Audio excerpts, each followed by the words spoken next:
Good morning दोस्तों। आप सभी का एम एस रोलर ब्लॉग में एक बार फिर से बहुत बहुत स्वागत है। मैं अच्छी और उम्मीद करती हूँ आप सभी बहुत अच्छे होंगे, अपने घरों में हैप्पी होंगे, सेफ होंगे।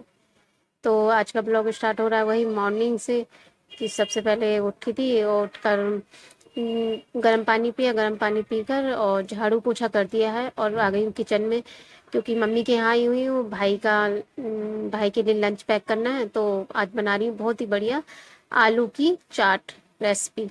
ये आलू की चाट रेसिपी बहुत ज़्यादा अच्छी लगती है। चाहे तो आप इसे चाय के साथ खा लो स्नैक्स के रूप में इवनिंग में, या चाहे पराठे के साथ खाओ तो बहुत ज़्यादा टेस्टी लगती है। और सर्दियों में तो ये चाट आलू की बहुत ज़्यादा टेस्टी लगती है, आप सफ़र में भी ले जा सकते हैं। मुझे बहुत पसंद है ये आलू की चाट। तो मम्मी के घर बनाने का टाइम मौका मिला तो छोटे छोटे आलू लेके आई थी, तो मैंने कहा चलो आज चाट बनाते हैं। तो वही बना रही हूँ, चाट बनाऊंगी और उसे कहते हैं उसके साथ पराठा बन जाएगा, चाय बन जाएगी, तो वही वो खा जाएगा भाई और उसकी वही लंच में ले जाएगा। तो मैंने बढ़िया सा मसाला रेडी कर लिया है। बहुत सिंपल रेसिपी है। बेबी पटेटोज को बॉईल कर लो, उसमें से बीच में से दो कट लगा लो, सॉरी एक कट लगाकर, और बेसिक मसाले ऐड कर कर और बस इसको अच्छे से फ्राई कर लो। थोड़ा ऑयल की क्वांटिटी थोड़ी ज़्यादा डालेगी तो अच्छे से ही फ्राई हो जाएंगे, और नॉन स्टिक कढ़ाई अगर होगी तो और अच्छे से फ्राई हो जाएंगे। थोड़ा क्रंची वाला टेक्सचर इनका आएगा तो बहुत अच्छा लगेगा। तो बस मैंने सिंपल सा इसको फ्राई वो छोंक दिया है और ये थोड़ा से अच्छे से फ्राई हो जाएंगे। उसके बाद मैं बनाऊंगी पराठा और इधर बन रही थी चाय।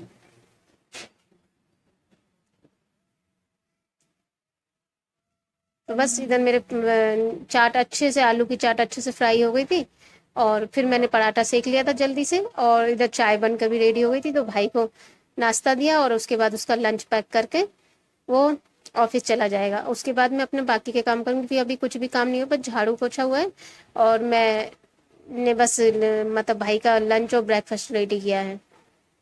और उसके बाद फिर मैं नहाऊंगी, नहाकर पूजा करूंगी, उसके बाद मैं नाश्ता करूंगी। तो आप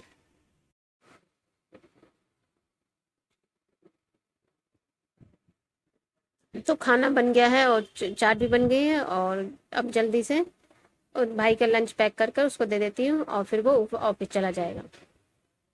तो बस भाई का लंच पैक कर कर उसको दे दिया था और उसके बाद वो ऑफिस चला गया था और मैं लग गई अपने घर के कामों में। सबसे पहले किचन क्लीनिंग कर देती हूँ और उसके बाद ये बर्तन मांज कर फिर मैं नहाऊंगी, क्योंकि टाइम भी हो रहा है, 10 बज चुके हैं। मम्मी के घर आकर तो मेरे काम को भी इतना देर हो जाती है। वैसे अपने घर पे मुझे इतनी जल्दी सुबह उठती हूँ और सब काम मतलब प्रेशर सा रहता है, क्योंकि अपने घर का काम भी करना, फिर मम्मी के घर भी आना होता है मुझे, इसलिए प्रेशर रहता है। तो सुबह जल्दी सब काम हो जाता है, मतलब 11-12 बजे तक सब काम, 11 साढ़े 10 11 बजे तक मेरा सारा काम हो जाता है। लेकिन यहाँ पर आकर इतना फ्री माइंड रह रही हूँ कि काम को भी 11-11 12 12 बज जाते हैं। मैंने अच्छे से किचन क्लीनिंग कर दी है और ये चाय रखी हुई है, इसको चाय को बाद में बनाकर इसी में मैं पी लूंगी। और सारी किचन की क्लीनिंग कर दी है और सब बर्तन इकट्ठे करके बर्तनों को मांज लूंगी अब जल्दी से, और उसके बाद फिर मैं नहाने जाऊंगी। तो चलिए जल्दी से इन बर्तनों को साफ कर लेते हैं और उसके बाद फिर नहाकर पूजा करेंगे और फिर नाश्ता करेंगे, क्योंकि भूख भी लग रही है। मैंने सारे बर्तनों को अच्छे से क्लीन कर दिया है और सिंक भी अच्छे से साफ कर दी है, और अब मैं नहा लिया था और नहाकर आ गई पूजा करने। तो सबसे पहले पूजा करूंगी, पूजा कर कर फिर अपने लिए चाय बनाऊंगी और नाश्ता करूंगी। चलिए पूजा कर लेते हैं, और आइए आप लोग भी पूजा कर लीजिए और माता रानी के दर्शन और आशीर्वाद ले लीजिए।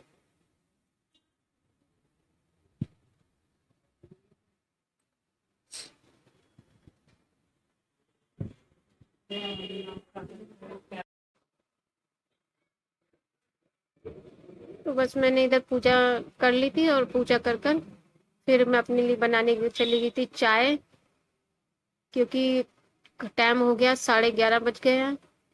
मैंने कहा ना, मुझे इधर मम्मी के घर काम करने में बहुत ज़्यादा देर हो रही है, सुबह को भी इतनी देर से आँख खुलती है और नाश्ता करने को भी, मतलब नाश्ता और लंच एक बराबर हो जाता है।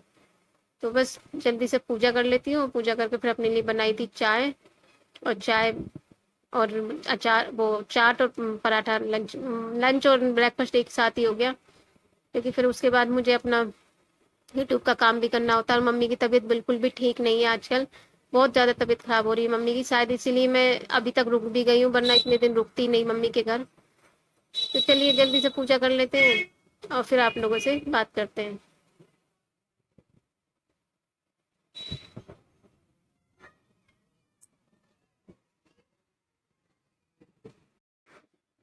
तो मेरी पूजा संपूर्ण हुई। पूरे घर में गंगा जल छिड़क दिया था और पूरे घर में जोत घुमा दी थी।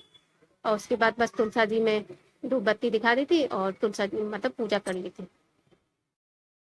और उसके बाद मैंने नाश्ता किया और नाश्ता कर कर फिर मैं आ गई थी किचन में मम्मी के लिए लंच बनाने, क्योंकि मम्मी जो मैंने आलू की चाट बनाई थी वो बहुत ज़्यादा स्पाइसी थी। क्योंकि आलू की चाट स्पाइसी थोड़ी अच्छी लगती है, वो मम्मी की बिल्कुल भी मतलब की नहीं थी, वो मम्मी बिल्कुल भी नहीं खा सकती थी। तो मम्मी के लिए तो वैसे तबीयत खराब है, और तो मम्मी के लिए वो चाट देना ठीक भी नहीं था। वैसे थोड़ी बहुत कभी कभार वो मिर्च खा लेती हैं, लेकिन फिर मैंने उनके लिए बना दी थी घिया, सिंपल सी तड़के वाली घिया बना दी थी, बस जीरा डालकर और प्याज टमाटर धनिया हल्दी हल्दी डालकर मैंने उनके लिए सिंपल सी घिया बना दी थी। 2 से 3 सीटी लगा के अच्छे से बन गई थी। और उसके बाद मैंने मम्मी को लंच दूंगी और लंच देने के बाद मम्मी को दूंगी दवा, क्योंकि आजकल मम्मी की तबीयत बहुत ज़्यादा ख़राब है और मुझे बहुत ज़्यादा डर भी लग रहा है। इसीलिए मैं मम्मी के यहाँ रुकी हुई हूँ, क्योंकि अगर मम्मी की तबीयत ठीक होती तो मैं 1-2 दिन रुकने के बाद चली जाती। देखो भगवान जी सब कुछ ठीक करें, बस मम्मी की जल्दी से तबीयत ठीक हो जाए, यही मैं प्रेयर करती हूँ। तो बस मैंने घिया को छोक दिया था और 2 से 3 सीटी में ही बनकर एकदम रेडी हो गई थी। उनको बाद उसके बाद मैंने उनको लंच दिया और लंच लेकर खाकर वो रेस्ट करने लगी। और जिस बात का डर था वही हुआ, मम्मी की रात को तबीयत बहुत ज़्यादा ख़राब हो गई थी। हमें उन्हें हॉस्पिटल लेके आना पड़ा। उनको सांस लेने में दिक्कत हो रही थी, क्योंकि उनको अस्थमा है, हाई बीपी है। तो सांस लेने में दिक्कत हो रही थी, बहुत ज़्यादा प्रॉब्लम हो गई थी। फिर हम लोग एकदम उनको हॉस्पिटल लेके आए इमरजेंसी में। तो वहाँ पर उनको थोड़ा स्टीम स्टीम दिया और इंजेक्शन उन्जेक्शन दिए, उसके बाद उनको थोड़ा सा अच्छा फील हुआ। और उनके पैरों में दर्द हो रहा था, तो मैं उनके पैर दबा रही थी वहीं हॉस्पिटल में ही। और हम मतलब आप लोग को पता इमरजेंसी में ज़्यादा टाइम नहीं लगते, 2 से 3 घंटे में ही हम लोग को की छुट्टी कर दी थी। और फिर हम मम्मी को ले गए थे घर, पहुँचते पहुँचते हमें 12:30-1 बज गए थे। लेकिन हाँ मम्मी की तबीयत थोड़ी बहुत ठीक हो गई थी। और बाकी देखो कल फिर डॉक्टर ने बुलाया है और फिर मम्मी को कल लेकर जाएंगे। अभी फ़िलहाल थोड़ी सी मम्मी की तबीयत ठीक थी और उसके बाद छुट्टी हो गई थी, फिर हम लोग चले गए थे घर। तो चलिए आप लोग भी प्रे करिएगा मेरी मम्मी जल्दी से ठीक हो जाए। और मम्मी को घर लेकर जा रहे हैं, देखिए थोड़ी सी ठीक हो गई है मम्मी की तबीयत अब। तो चलिए इस ब्लॉग का भी एंड कर लेते हैं, और ब्लॉग थोड़ा सा भी अच्छा लगा हो और एक लड़की की, एक बेटी की स्ट्रगल आप लोग को अच्छी लगी हो तो प्लीज़ MS रोलर चैनल को सब्सक्राइब करना बिल्कुल भी मत भूलिएगा। Okay bye.